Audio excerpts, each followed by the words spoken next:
You don't usually decide to ruin yourself in one dramatic moment. It's smaller than that.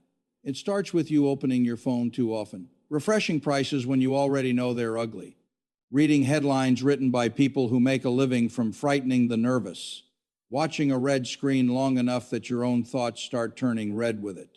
Then comes the private sentence. Maybe I should just get out for now. Not forever, you tell yourself. Just until things calm down. Just until the smoke clears. Just until the smoke clears. Just until the world looks less deranged. And that's the sentence that empties more futures than almost any recession ever has. Because the market doesn't need your permission to become irrational. It never asks for it. It will overshoot in both directions, then act offended when you notice. But what destroys you isn't the market's mood. It's the moment your own mind stops being usable. It's when pressure turns you from an owner into a fugitive. That's the part people hate hearing. They want a clever forecast, a chart, some elegant little signal, something that lets them imagine the damage comes from not knowing enough. That would be flattering. It would let you think the solution is more information, one more podcast, one more gloomy interview from somebody who discovered courage on the way up and prophesy on the way down. But the real problem is uglier and more ordinary. When markets get nasty, most people do not sell because they discovered new wisdom. They sell because they have arranged their life so badly that they cannot afford to remain sane. That's the whole game. If 2026 gets ugly, and it may, the thing that keeps you from selling at the bottom is not bravery. It is not genius. It is not some heroic temperament you're born with. It is structure. It is liquidity. It is having enough financial oxygen that you are not forced into stupidity on the worst possible day. And that sounds almost disappointingly simple, which is why people ignore it. They'd rather discuss valuation models than admit they're one disrupted paycheck away from acting like a cornered animal. They'd rather talk about conviction than confess they built a portfolio on top of a nervous system with no shock absorbers. You may think your problem in a crash would be fear. Number. Fear is normal. Fear is expected. Fear just means you still have a pulse. The real problem is when fear joins hands with urgency. Fear by itself is unpleasant. Fear plus no cash is lethal. Fear plus debt payments. Fear plus a shaky job. Fear plus a shaky job. Fear plus a portfolio you might need next month. Fear plus a spouse asking whether you should pull everything out. Fear plus the news telling you this time is different. Fear plus sleep deprivation. Fear plus the embarrassing memory that you bought things because they were going up, not because you understood them. Now you're not investing. You're negotiating with panic. And panic is a terrible business partner. It has no time horizon, no nuance, no memory. It takes a temporary decline and turns it into a permanent decision. So let me save you some pain. The goal in an ugly market is not to feel no fear. That's childish. The goal is to be arranged in such a way that fear cannot force your hand. That is a very different standard. It means you stop asking, how do I become emotionally stronger? And start asking, what would make it unnecessary for me to make desperate decisions under pressure? Now we're getting somewhere. Because if you get this right, you don't need to become a different person. You just need to stop putting your future at the mercy of your worst Tuesday. That's what keeps you from selling at the bottom, not optimism, not slogans, not pretending recessions are fun. Preparation. Preparation so boring that foolish people dismiss it. Preparation so plain that nobody wants to brag about it at dinner. Preparation that feels almost excessive in good times and turns out to be the one thing preserving your judgment in bad times. The first thing you need to understand is that time is not automatically your friend. People say that all the time. Time in the market, long-term horizon. Be patient. Fine. Generally true. But time only helps you if you actually possess it. If you need money too soon, you don't have a long-term horizon. You have a story about having one. If your bills, debts, obligations, and lifestyle are so tightly wound that a downturn turns your calendar into a weapon, then time is not your ally. Time is your creditor. And that's where most people lose the plot. They think patience is mainly psychological. It isn't. Patience is often financial. It's the luxury of not having to act immediately. It's what cash buys. It's what low obligations buy. It's what modest living buys. It's what a properly separated emergency fund buys. It's what not confusing your investment account with your life support system buys. Visible. People love the glamorous side of investing because it flatters the ego. They like returns. They like feeling early. They like being right. Very few people get excited about resilience because resilience doesn't make you feel brilliant in a rising market. It makes you feel slightly underinvested, slightly overcautious, slightly less impressive than the idiot bragging about being all in. Then the storm comes, and suddenly the boring person can think, that's a very expensive advantage. You need to understand something else, and it's not pleasant. A crash does not just take money off a screen. It attacks your identity. When your account falls hard, you don't merely feel poorer. You start questioning your own competence. You wonder whether you are foolish, late, naive, greedy, delusional. You replay every buy. You mentally cross-examine your own judgment. You remember every warning you ignored. You imagine the quiet humiliation of having to explain your losses to somebody who already thought this was all ridiculous.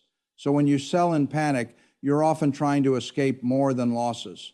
You're trying to escape self-contempt. That's why this subject matters, because the worst market decisions are not just mathematical errors.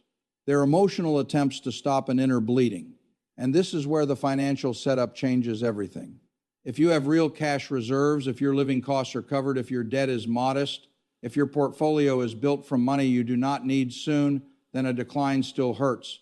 But it does not accuse you with the same violence. You can sit with it. You can evaluate it. You can wait. You remain the judge instead of becoming the defendant. That sounds small, but it changes everything. A man with 6 months or a year of expenses in reserve looks at a falling market differently from a man with 3 weeks of breathing room and a car payment.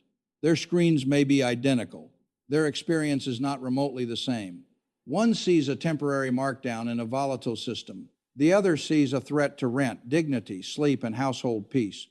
And people keep pretending those two men should respond the same way because they both read the same investing book.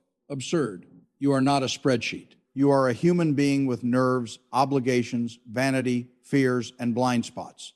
A sensible financial life takes that into account. It doesn't build a plan for the person you wish you were in a seminar. It builds a plan for the person you actually are when you've slept badly and the world looks like it's coming loose. That is not weakness. That is realism. So let's get concrete. What keeps you from selling at the bottom begins long before the bottom appears. It begins when the market is calm and you're tempted to squeeze every spare dollar into risk assets because cash feels lazy. Cash never looks intelligent in a mania. It sits there doing nothing while other people appear to get rich faster. It makes you feel as if you are missing something. And during long stretches of rising markets, the person with reserves can feel half wrong, because prudence is rarely exciting on the way up. But cash is not there to entertain you. It is there to keep you from becoming prey. Think of it as dry powder if you like, but that phrase is too romantic. Most people hear it and imagine heroic buying opportunities. Fine, maybe. But first, cash is emotional stabilizer. It is decision spacing. It is the gap between shock and action. It is what allows you to say, this is unpleasant, but I don't have to do anything foolish before lunch. That's its first job. Its second job is to make your time horizon real instead of imaginary. Its third job is to let you exploit rather than merely endure irrationality when other people are cornered. But the first job is survival of judgment. And that's what people miss because they are too busy optimizing for a world that remains comfortable. If you want to avoid panic selling, stop obsessing over maximizing return in good years and start building a structure that preserves choice in bad ones. Choice is the entire prize. Once you lose choice, emotion takes over, and emotion under threat is a shabby decision maker. Now, don't misunderstand me. I am not telling you to hide from risk in a cave with canned beans and a savings account. Risk is inseparable from decent returns. If you want the rewards of ownership, you accept volatility. But accepting volatility is not the same as arranging your life so that volatility can ruin your behavior. Those are different things, and confusing them is a reliable way to learn expensive lessons. The first movement in all this is brutally simple. Stop being fragile, not theoretically, operationally visible. Fragility means a small disruption creates a large consequence. A market decline becomes a crisis because your life has no slack in it. Your budget is tight, your obligations are fixed, your debt is impatient, and your investments are carrying responsibilities they were never meant to carry. That's the hidden trap. People load too many jobs onto their portfolio. They want it to grow wealth, fund near-term needs, soothe anxiety, rescue old mistakes, prove intelligence, and support a lifestyle they escalated too quickly. Then, when the market falls, the whole arrangement starts shouting at once. No wonder they sell. You can't fix that with a pep talk. You fix it by reducing the number of things that can force a bad decision. A proper emergency fund is part of that, not a symbolic one, not some little puddle that evaporates the moment the dishwasher dies.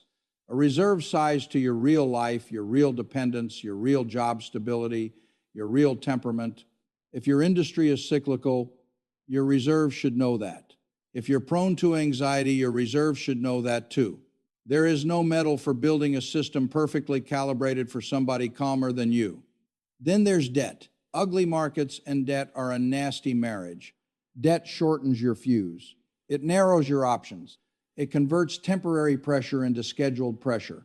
Minimum payments do not care that your stocks are down 35% and you're trying to be philosophical. Interest does not admire your long-term conviction. You don't need to eliminate every sensible form of debt before you invest. Life is not that neat. But if your financial life is propped up by consumer debt, speculative debt, or a lifestyle financed by tomorrow's hoped-for returns, then you are building your future on a trapdoor. And trapdoors have poor manners during recessions. The same goes for lifestyle inflation. People almost never experience it as recklessness. It feels deserved, gradual, adult. You earn more, so you lock in more commitments. Better apartment, better car, more subscriptions, more fixed costs wrapped in the language of normalcy. Nothing outrageous, just a little more everywhere. Then a downturn arrives and you discover your freedom was spent on conveniences you barely notice. That's not modern living. That's voluntary fragility. A resilient financial life has breathing room in it. Not because breathing room is glamorous, but because breathing room keeps the mind from becoming servile. You want to be in a position where, if markets fall hard and headlines become hysterical, you can still say, unpleasant, but not urgent. That sentence is worth a fortune. Now here is the second movement, and this is where the psychology gets more interesting. You must stop treating your feelings during a crash as investment insight. People do this constantly. Their stomach drops and they interpret the sensation as information. They say they're being prudent, flexible, realistic. Usually they're just scared and dressing it up in respectable language. The human brain is wonderfully equipped for many things. Calm interpretation of financial chaos while your wealth appears to be shrinking is not one of its natural party tricks. When prices collapse, your mind starts manufacturing stories at industrial speed. It cherry-picks ominous facts. It magnifies near-term pain. It mistakes motion for truth. It becomes deeply impressed with whatever just happened, as if the latest candle on a chart were a moral revelation. And because you're uncomfortable, you become eager to do something, almost anything. Action feels medicinal. Selling feels clean. It gives relief. Immediate relief, which is dangerous because relief is persuasive even when the action causing it is stupid. That's why panic selling is so seductive. It doesn't merely promise safety. It promises an end to internal conflict. You've felt that, haven't you? Not just the fear of loss, the exhaustion of ambiguity, the strain of not knowing whether you're being wise or weak, the craving to resolve the tension somehow, to hit the button and at least be done with the waiting. But done with what? Done with what? Done with uncertainty, perhaps. Not with consequences, because what usually comes after the sale is not peace. First comes temporary calm, then comes the second pain. You watch from the sidelines. Prices may fall further or they may turn before your pride can. You tell yourself you'll get back in later more carefully, more intelligently. Then the market moves without asking whether you've recovered your nerve. It rises while you're still trying to sound reasonable to yourself. And now you have converted a paper loss into a spiritual mess. Regret, hesitation, self-reproach, paralysis. That is why the sale at the bottom is so devastating. It is rarely the end of the mistake. It's the beginning of a long argument with yourself. Visible. The cure is not pretending you'll feel heroic in the moment. The cure is pre-deciding what your feelings are allowed to do. That means rules, not dozens of them, just enough to restrain the fool in you when the fool gets loud. For example, money needed within a few years does not belong in volatile assets. Emergency money is not to be invested because markets seem calm. New commitments are not made assuming asset prices will cooperate. Position sizes are kept at levels you can actually live with when they drop savagely. Rebalancing rules are decided when you are calm, not improvised when you are frightened. News intake is reduced when it becomes emotional self-harm disguised as research. Simple rules, civilized rules.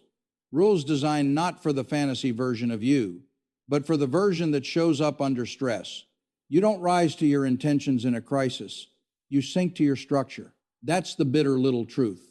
Everybody wants to believe they'll be rational when the test comes. Most people are merely untested. That is different. Let me give you an image. Imagine two bridges crossing the same violent river. One was built by a competent engineer who assumed heavy wind, corrosion, bad weather, overloading, and human stupidity. The other was built by an optimist who said, "Most days are sunny. We'll be fine." Now both bridges look adequate in June. Then the storm hits. You do not discover strength in the storm. You discover whether strength was built in before the storm. Your financial life is the same. Crashes reveal design. They do not create it. If you're forced to sell at the bottom, that is often not proof that the market was uniquely cruel. It is proof that your bridge was decorative. And yes, that's harsh. Good. Finance should be harsh where reality is harsh. Soft language is often how people preserve habits that are hurting them. Now, the third movement is the one people resist most because it sounds less like investing and more like character. You need to separate being uncomfortable from being endangered. Those are not the same thing. A falling market will make you uncomfortable. That is not a defect in the process. That is the price of admission. Ownership comes with fluctuations, and fluctuations do not ask whether you prefer smoother scenery. But danger is something else. Danger is when a decline can force liquidation, wreck basic obligations, or destroy your ability to function.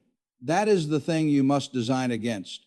Once you clearly separate discomfort from danger, your behavior improves. You stop responding to every bout of emotional nausea as if the house were on fire. You learn to say, "This hurts, but hurt is not automatically harm. Pain is not proof that my plan is broken." That's an adult sentence. Most people never quite get there. They remain emotionally literal. If it feels bad, it must be bad. If it feels scary, it must be unsafe. If other people are alarmed, the alarm must be wisdom. That sort of thinking belongs in childhood, not capital allocation. There's a reason sensible investors appear almost annoyingly calm in ugly periods. It is not because they lack imagination. It is because they have made the necessary distinctions ahead of time. They know what they own. They know what cash they have. They know their obligations. They know how long they can wait. They know what would constitute real damage and what is merely ugly volatility. Clarity drains drama out of the moment. And since human beings adore drama, clarity is rare. Let's make this even more concrete with a simple example, because abstractions are comfortable and comfort can hide nonsense. Take two people with the same portfolio size, same age, same market decline, both down hard.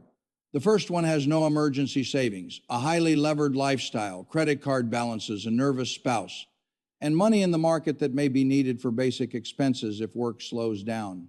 He watches the decline, and every percentage point down starts to feel like a threat to household stability. He cannot think in years because his liabilities think in weeks. He tells himself he's reducing risk when he sells, but what he is really doing is obeying a life designed without margin. The second one has substantial cash reserves, lower fixed expenses, manageable debt, and a portfolio size to her actual tolerance, not her vanity. The same decline still stings. She still hates looking at it. She still has moments of doubt. But she is not cornered. She can assess. She can wait. She can even selectively buy if prices become irrational enough. Same market, different inner experience, different outcome. That difference was not created by intelligence in the crash. It was created by preparation before it. Visible. That is the deeper truth here. The market may become hostile, but it usually does not personally hunt you down. Your own financial arrangement determines whether a downturn becomes an inconvenience, an opportunity, or a humiliation. Now you may be thinking, all right, lovely in theory, but what if I'm already late? What if I already built things too tightly? What if 2026 gets rough before I have this tidy fortress of reserves and discipline? Fair question. First, don't indulge the childish all-or-nothing impulse. You do not need perfect preparation to improve your odds. Every step toward liquidity, lower obligation, and more realistic sizing helps. More cash helps. Less needless spending helps. Less debt helps. Fewer oversized bets help. Better separation between emergency money and investment money helps. You are not trying to become invincible. You are trying to become less easily bullied by circumstances. That can start today, even if it starts imperfectly. Second, if you are already overextended, honesty is worth more than bravado. Denial is expensive. If your portfolio is carrying money you may truly need soon, acknowledge that. If your allocation is so aggressive that a sharp decline would wreck your sleep and judgment, acknowledge that. If your lifestyle has grown around an assumption of continued prosperity, acknowledge that too. Financial adulthood begins where self-flattery ends. You don't have to punish yourself. You do have to stop lying to yourself. And this is where it quietly gets better, because honesty restores agency. Once you stop pretending, you can redesign. You can cut fixed costs before a crisis cuts them for you. You can raise reserves while markets are calm instead of begging for calm after they're gone. You can simplify your holdings. You can reduce what is brittle. You can stop using hope as a substitute for liquidity. All of that matters. There is also another objection people carry around in silence. What if this caution makes me miss upside? What if I hold too much cash, stay too modest, and watch other people make more? Yes, that can happen for stretches. Prudence can look slow in a bull market. The fool who is fully extended often looks like a genius before he looks like a fool.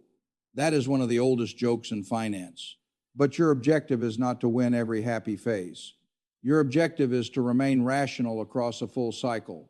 It is astonishing how much wealth is preserved and compounded simply by not doing the spectacularly stupid thing at the spectacularly stupid time. People underestimate the value of survival because survival is not cinematic. It does not trend. It does not make you feel like a mastermind. It merely allows compounding to continue, which is much less exciting and much more profitable. You do not need the highest return that can be imagined by an overheated mind. You need a return you can actually stay with. That last part matters more than people want to admit. The best portfolio on paper is worthless if your own behavior ejects you from it during stress. A slightly less aggressive portfolio you can hold through hell is superior to a more brilliant one that turns you into a seller at the bottom. The market rewards endurance more than theatrics, and endurance is largely a function of preparation. There is a strange dignity in this once you really see it. Building reserves, keeping some slack, refusing unnecessary debt, living a little beneath your means. Not because austerity is holy, but because freedom under pressure is valuable. Not because caution feels exciting, but because panic is expensive. Not because you expect disaster every year, but because when disorder comes, you would prefer not to become ridiculous. That is a worthwhile ambition, especially now when so much of financial culture is built around stimulation. Constant opinions, constant urgency, constant trading of attention for anxiety. The whole machine profits from making you feel as though wise action must be immediate and dramatic. Usually the opposite is true. Usually the wisest action in a bear market is made months or years before the bear market arrives. It's made in the calm. It's made when nobody is forcing your hand. It's made when cash looks boring, discipline looks excessive, and reducing fragility feels almost old-fashioned. Then the cycle turns, the air gets thinner, and suddenly the boring choices begin to look like intelligence. Not because they predicted the future perfectly, because they preserved choice when the future got mean. That is the heart of the matter, choice. The ability to wait, the ability to think, the ability to think, the ability to distinguish signal from emotional weather, the ability to refrain from converting temporary ugliness into permanent damage. If you can do that, you do not need to be fearless. You merely need to be prepared, visible. And preparation is within reach for ordinary people who stop trying to look clever and start trying to become durable. Durable is underrated. Durable gets mocked in easy times. Durable sleeps better. Durable can buy when others are liquidating from desperation. Durable does not confuse discomfort with doom. Durable does not need the market to be kind in order to remain sane. If 2026 gets ugly, you will hear all the usual noise. Recession fears, expert panels, charts with arrows and grave expressions. People suddenly becoming certain in proportion to how uncertain the world actually is. You'll be tempted to seek reassurance from those who have none to give. You'll feel the old urge to do something fast, just to stop feeling exposed. In that moment, the question will not be whether you are smart. The question will be whether you are smart. The question will be whether your life has been built to give your intelligence time to function. That's the whole thing. Not prediction, not performance, time. Time purchased with cash reserves. Time protected by lower obligations. Time defended by sensible position sizing. Time preserved by not turning your portfolio into a hostage negotiator for your monthly life. Time long enough for panic to pass and judgment to return. That is what keeps you from selling at the bottom. And once you understand that, the whole subject becomes less mystical and more honest. You stop admiring dramatic confidence and start admiring calm preparedness. You stop fantasizing about becoming emotionally invincible and start building conditions where temporary fear doesn't get a vote. That is a better way to live, not just a better way to invest. Because a lot of what passes for financial stress is not market risk at all. It is life designed with too little margin and too much pretense, too much performance, too much dependence on favorable conditions, too much faith that tomorrow will cooperate because tomorrow has no such obligation. So build accordingly. Let the reckless man have his thrilling upswings and his ruined nerves. Let him call your reserve cautious, your discipline dull, your restraint overly conservative. He is entitled to his opinion. He is not entitled to your peace. Your task is simpler and harder. Own good assets if you understand them. Keep enough liquidity that you are not forced to betray yourself. Live with enough margin that volatility does not get mistaken for an emergency. Use rules when calm so panic has less room to improvise. And remember that the market's ugliest gift is not the decline itself, but the chance it gives you to prove whether your structure is sound. If it is, you may still suffer. You will not suffer stupidly. That's a magnificent improvement. Because the great financial tragedies are often not born from ignorance of markets. They are born from neglect of temperament, liquidity, and human weakness. People build portfolios for an idealized creature and then act surprised when an actual human being shows up during the crash. Don't do that. Build for the human being. Build for the version of you that gets tired, frightened, doubtful, embarrassed, and tempted. Build for the day headlines sound credible because your account is bleeding. Build for the month when work feels shaky and certainty disappears. Build for the possibility that your judgment will need help from your structure. That is not pessimism. That is wisdom without costume. And when the bad market comes, if it comes and your screen is red and your stomach turns and the world feels briefly deranged, you want one quiet advantage above all others. You want the freedom to do nothing stupid. Because that freedom is what lets time work. That freedom is what lets time work. That freedom is what lets fear burn out without taking your future with it. That freedom is what keeps a bad market from becoming a bad life. And in finance, as in most things, the man who can avoid being forced is already halfway to winning. The market can punish your account for a while. Don't arrange your life so it can command your mind.